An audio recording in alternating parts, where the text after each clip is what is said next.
Ayan, so hello guys, for today's video, we'll be doing another major part of the story. Ayan, so we're about to, paano ba? Free another spirit of a champion, I guess. So this is my second task for the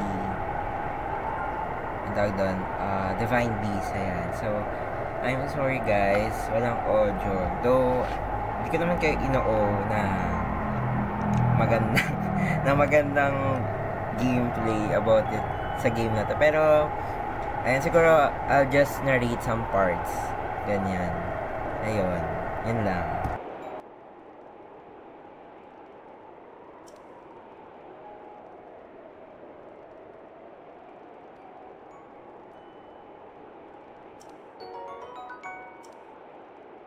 Ayan guys, as you can see, sinabi niya, also it's cold up there. So, kailangan ko mag-prepare ng mga warm clothes. Pero dyan, yung pants niya and yung nasa hair niya, may ano na siya, like, resistant sa lamig. Kasi yung tanong na yan, grabe yan. Ang ganda ng tanong na yan, why are you doing this? Why risk your life to bring down Medo? Tapos, ako syempre napaisip ako, bakit nga ba to ginagawa ni Link? Is it just because to rescue Zelda, to save Rito Village, or yun, I can't just watch. Tapos parang ang sinagot ko dyan is yung third option. Why? Kasi parang sa anime na pinapanood ko, dun sa yung kay Frieren, Beyond the Journey. Yan, parang may hero kasi dun, pangalan niya si Himmel. Tapos parang siya yung type ng person na tutulong lang talaga sa mga tao. Kahit na parang may main goal. Pero, ayun, kung sino may kailangan ng tulong, talagang tutulungan yan. Siguro, ayun yung principle na in-apply ko dito. Ganyan. Grabe, no? Grabe.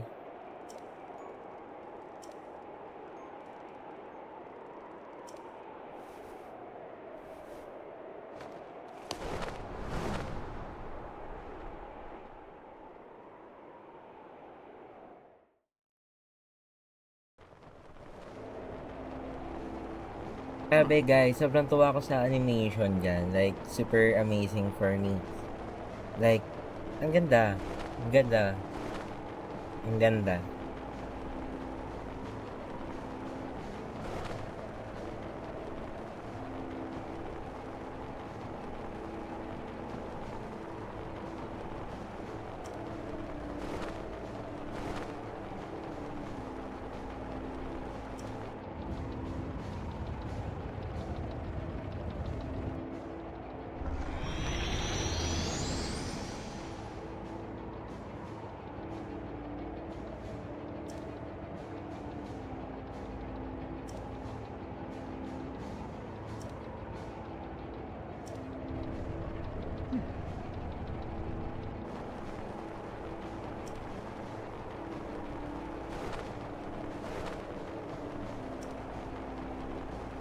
Honestly, yung part na yan, di ko na maintindihan. Like, how am I supposed to spread my cloth, right? Parang, ang hirap. So, hindi ko yun nagawa ata. Pero, let's see. Pinapanood ko rin ngayon kung ano ginawa ko. Hindi ko rin siya maalala.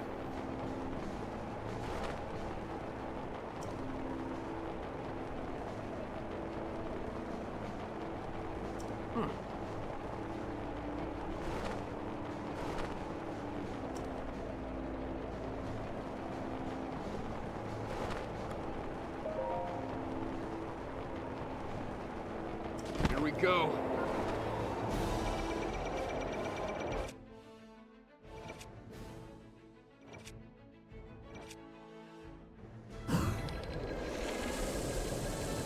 May toto, may toto. Boom! Bobo! Layo talaga. So, sa gameplay na to guys, makikita nyo kung gaano ko kanoob as a player. Like, grabe. Parang medyo ang tagal ko na figure out kung paano yung positioning ko dapat Kasi diyan ko rin na-realize na kapag ginamit ko yung glider ko, parang bigla akong magkakaroon ng stamina kasi siguro ata dahil dun sa dahil pangat yung hangin, kaya ganon. I think so. Pero, ayan, sinubukan niya pa ulit talaga. Kulit niya talagang layo-layo eh. Tingnan natin. Out of the way! Di ba? Medyo bobo talaga siya guys. Pagpasensyahan nyo na. Ano ba yan? Yan na, yan na. Nice. Ayun, medyo nakachamba din kahit pa paano, di ba? Pero, yun, nice. Yun. Nice one. Good job, Seth. Good job. So, meron pa atang ibang, parts yung shield. Ayan. I think 4 yan. So, 3 na lang yung ko pa na-attack. And, ayun. Siguro panoorin nyo na lang kung gaano ako ka-noob talaga. Pero still, fun siya laruin. Like, tignan nyo kung gaano ako ka-lock in, no? Like, lock in.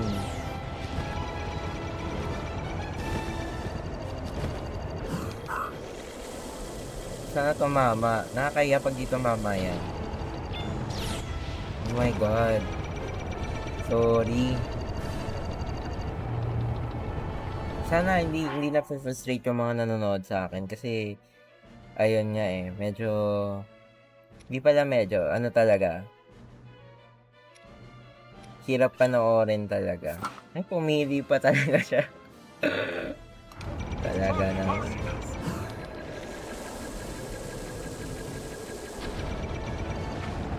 Oh, nice. Pero, ang hirap din talagang galawin ng controller. Hindi ko alam kung dahil sa joystick ko, parang ang hirap niya isakto sa gitna. Yun lang, yun.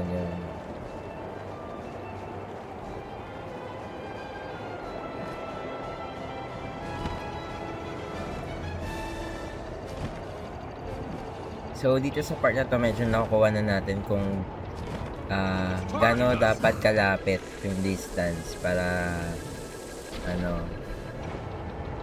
para pumaldo, para sumakto yung arrow. Yun lang, nagkamali pa rin, di ba? Kahit alam na. Putik talaga. Pero nice try. Not trying to be harsh sa sarili ko. Ayan. Kita nyo naman, lock in talaga siya, oh. Kasi yung bump arrow, sayang eh. Ayun, napalit na ako sa buo ko kasi alam ko na yung dapat na distance. Tama nga naman, kasi yung mga lakas-lakas ng hangin, tapos ganun ka kalayo mag-arrow. Tapos hindi na rin ako natakot kasi di naman din ganun kabilis yung laser na ni-release nito. Pero sana mas lumapit pa siyang konti kasi nice. Yun, kita yung thumbs up.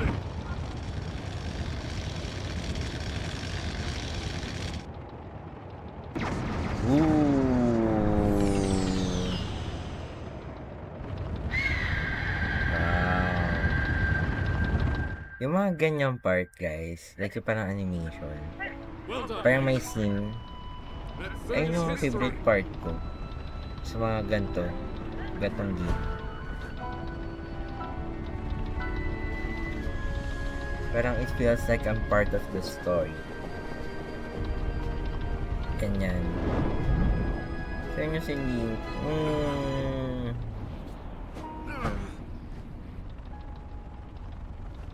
lang na-damage yung pa-partner natin. Na-injure, guys. Aray ko! Bad news, Link. It looks like I got hit pretty good back there. I think I need to get back to the flight range.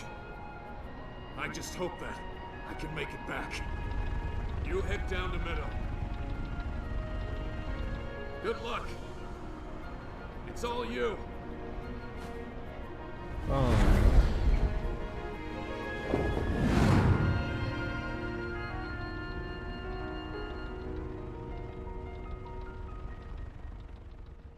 Gandang-ganda. Tingnan niyo yung reaction ko kanina, ang gandang-ganda talaga. Like, gandang-ganda ako sa game. Check ko na ata yung oras diyan kasi anong oras na. So, tong video na to, di siya tapos, bale. Like, may after pa nito.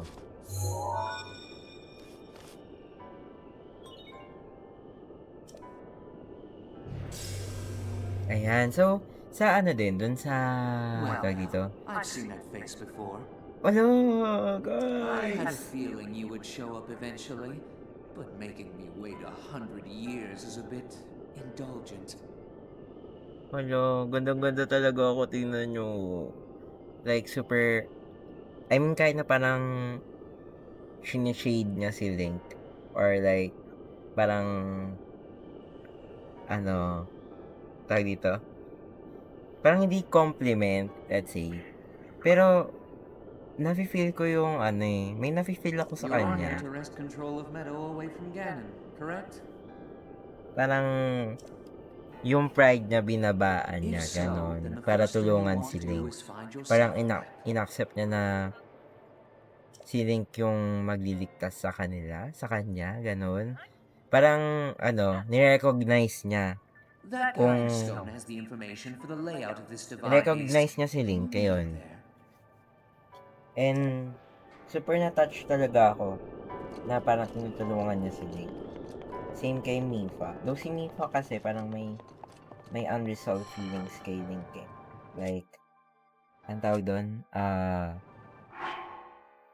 ina-admire niya si Link. Pero dito kasi, hindi niya trip si Link noong una. Kasi nga, wala siyang kakayahan na lumipad, ganyan. Pero who would have thought na si Link pa yung magliligtas sa kanya dyan sa taas, diba? So, wala, super na-touch ako. Para kay Link. Para sa kanilang dalawa. So, ngayon, ang objective ko bago matulog dito is libutin muna saglit yung location kasi may pakiramdam ako nito na same siya doon sa unang Divine Beast na need ko hanapin yung mga terminals, ganyan. Tapos, may kalaban ulit sa dulo once na mahanap ko yung mga terminals. And the next video, malalaman natin kung tama ba yung mga sinasabi ko, kung tama ba tong guts ko, ganyan. But, ayun na yung ina-assume ko dito. And ngayon, hindi ko alam kung ano ginagawa ko. Kung naglilibot. Saan ako pupunta? Yun lang, di umabot.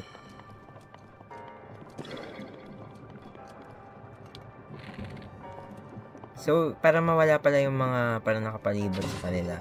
Minsan may mga mata na ganun. So, kailangan mo silang panain, i-destroy, ganyan. Para mag-work. I mean, para matanggal. Para hindi ka ma-damage kapag naapakan mo na yung place na yun, ganyan. Like, magdi-disappear talaga sila. Dito naman, hindi ko makita yung mata kung nasan siya. Like, tingnan nyo, hinahanap ko dyan. Pero hindi ko talaga makita. So, feeling ko, nasa labas yung mata niyan.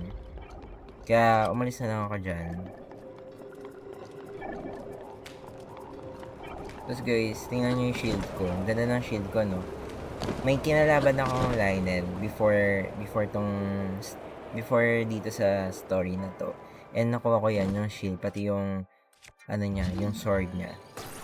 And super high. I mean high level na this time ata yung Lionel kasi mas mataas yung level nung nakuha kong armor galing sa kanya. Ayan o, tingnan nyo. Hirap talaga ako sa arrow, guys. Ayan o, hindi ko siya masakto. Buti na lang yung laser beam nito. Okay lang yung damage.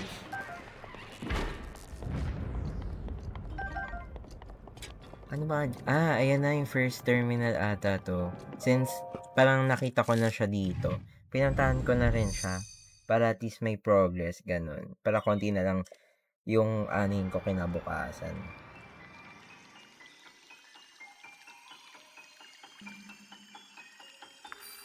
Ganda talaga nung tunog na yun. I mean, ngayon na-appreciate ko siya kasi parang positive positive yung tunog niya. Like, may level up na nangyayari, gano'n. Kasi nung start ng game neto, ayun You'll din yung need to tunog look kasi closely at your map of the wait. Divine Beast. The terminals that will activate Meadow are marked by those glowing points. Oh, yun You'll nga. need to activate all of the terminals to take back control. Think you're up to it? Hindi ko talaga alam. Parang, ewan ko, siguro, di ba, gusto ko yung dating na parang binabars niya or like sinishade niya tong si Link. Or like ma-pride siya pagdating kay Link. Pero tinutulungan niya pa din. Like, ang ganda. So, ngayon, pupunta ata ako sa labas. Ata. Kaso mali yung ginagawa ko dito. Dapat tatayo lang muna ako sa in place. Tapos doon ako gagalaw. Kaso gumagalaw ako agad. Like, tatalon na galaw. Kaya, ang kulit nung ano ko, nung lipad ko. Ayan o, di ba? Oh, hirap na hirap. Hirap na hirap. Oh.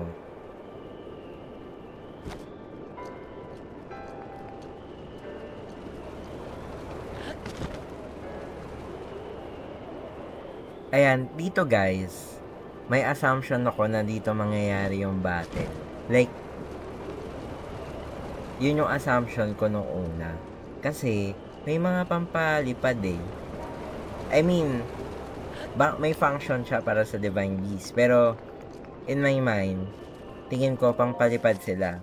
So, naisip ko, baka dito mangyayari yung fight ng boss. Pero malalaman natin yun sa next video kung dyan ba or sa loob. Kasi may mga ano rin naman sa loob. Like, maluwag yung place para sa fight. Kasi yung sa kay Mifa, sa loob nangyari yung fight eh. Though, di ko yun na-record kasi I'm not, ano ba, hindi ko pa siya naisip i-record. Pero, ayun. Hindi ko pa rin alam kung anong ginagawa ko ngayon. Like, ayan. Pero I think, dito ko na na-realize na dapat ako matulog. So, that's it guys. Thank you for watching.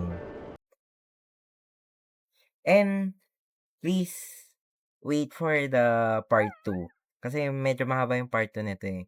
So, yun lang. Thank you for watching ulit guys. And, don't forget to like and subscribe. Bye-bye. Download na rin kayo niyan.